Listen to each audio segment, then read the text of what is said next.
समोर जी घटना घडली, वाळू डंपरच्या माध्यमातून जी घटना घडली आहे, वारंवार आपण बघत आहे की जळगाव शहरामध्ये ही घटना प्रत्येक ठिकाणी घडत आहे.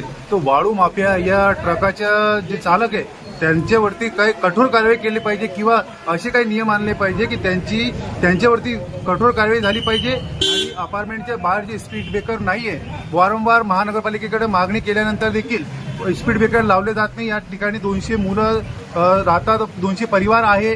या ठिकाणी जर कोणाचा जीव गेला तर याचा जबाबदार कोण आहे? आमची मागणी आहे की जळगाव शहर महानगरपालिकेच्या माध्यमातून आम्हाला या ठिकाणी 2-3 स्पीड ब्रेकर लावण्यात यावं. तिला अपार्टमेंटच्या समोर इथे म्हणजे साधारणतः प्रत्येक आता रहिवासी तिथून ये जा असते.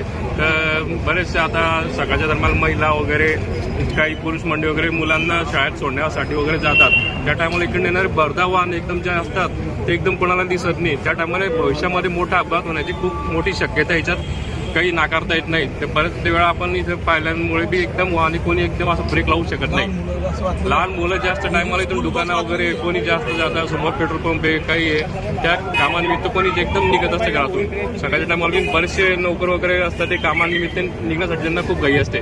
पण तिकडे येणारे एक वाहन जे असतं ते एकदम म्हणजे स्पीड येत असतं. काय मागणी आपली इथे मागणी एकच आहे की इथे स्पीड ब्रेकर वगैरे गतिरोधक लावण्यात यावा.